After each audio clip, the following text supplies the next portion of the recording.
Are you considering buying a new construction home in 2022? Well, in this week's video, I'm gonna share with you some unexpected costs associated with buying a new construction home that nobody else tells you about. And make sure you watch this video all the way to the end because I'm gonna go over some great money-saving tips that will potentially save you tens of thousands of dollars. And we're getting started right now.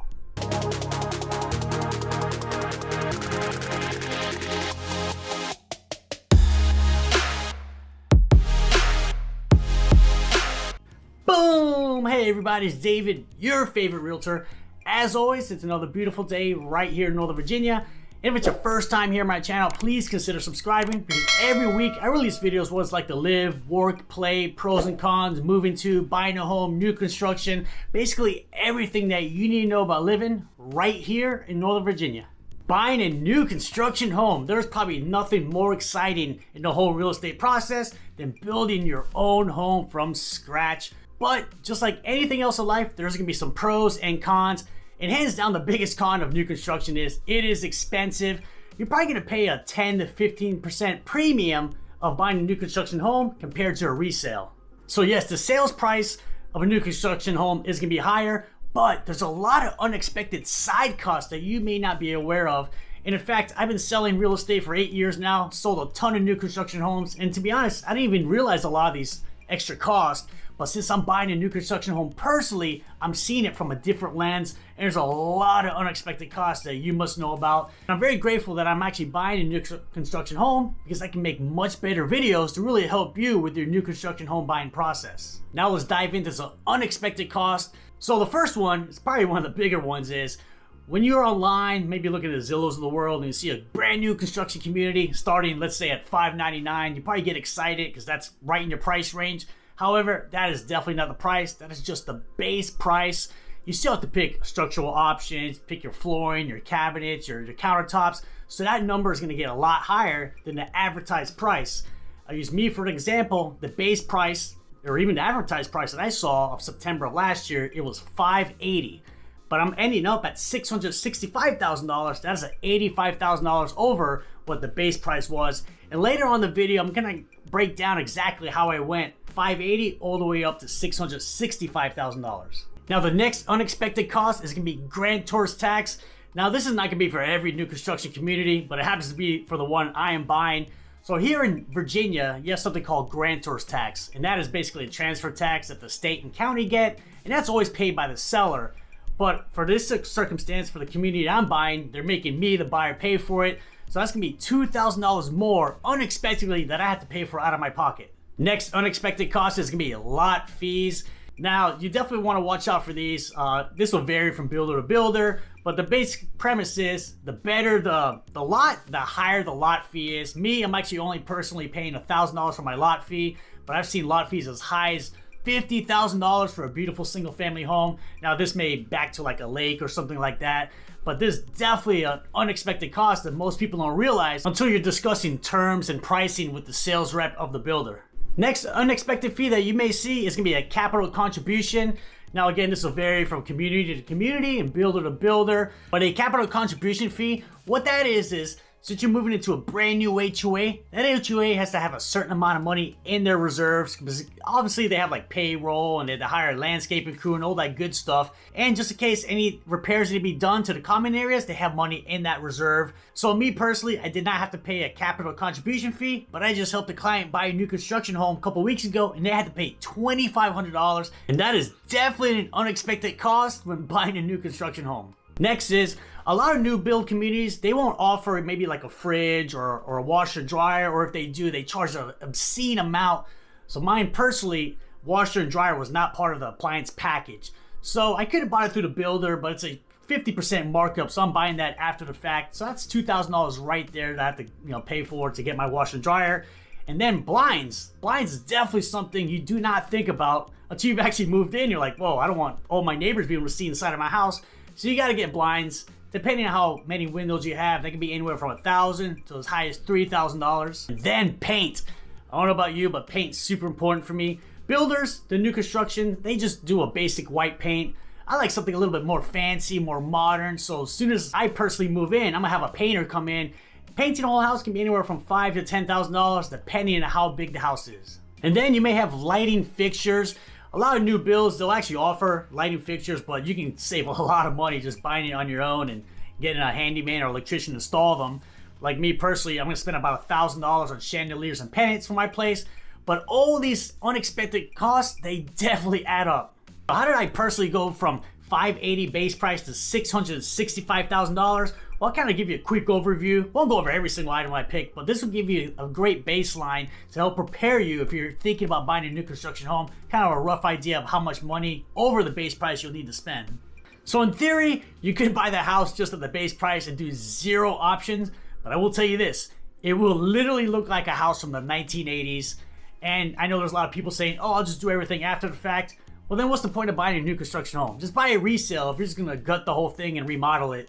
But me personally, I want the builder to do at least 90% of the stuff I really wanted. So I'm personally buying a townhouse style condo in Ashburn, Virginia. It's gonna be 2,500 square feet, 3 bedrooms, 3 bath, 1 car garage. So some of the structural options that I picked was, I added a rooftop terrace, which is a $27,500 option.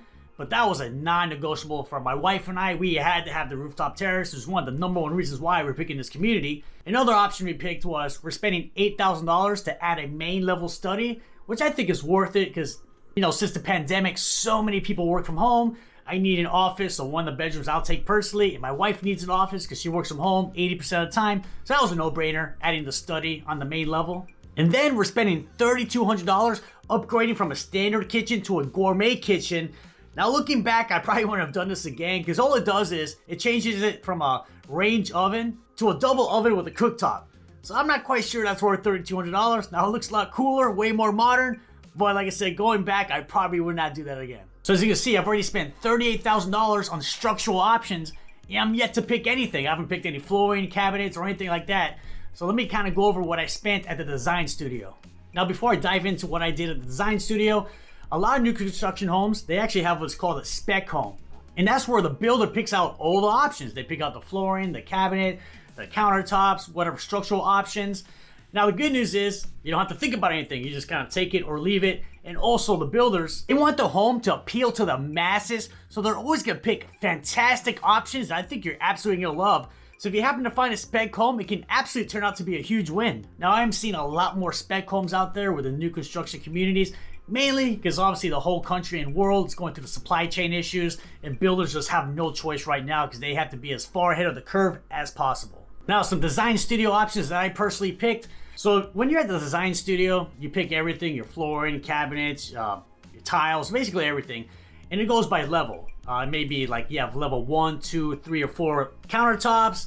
Maybe like level 1, 2, 3, 4 cabinets, levels 1, 2, 3, 4 appliance package. But what I did, I ended up spending about $15,000 on my flooring, LPV flooring all throughout. Then I spent about $3,500 on cabinets. I did pick the best cabinets because I wanted to cushion close. I spent about $3,000 on recessed lighting. I'm a big believer you want as much light as possible in the home. Then I spent about $6,000 on quartz countertops in my kitchen and my bathroom. I did end up going with the highest level countertops. That is because countertops are very important to me, but at the end of the day, you gotta do what's most important for you. And then I spent about $4,500 on the appliance package. I ended up going to the middle package. I wanted the most expensive package, but it was just kind of out of my budget. Now there are a lot more options I picked in the design studio. Again, I don't want to go through every single detail, but I ended up spending roughly about $40,000 at the design studio.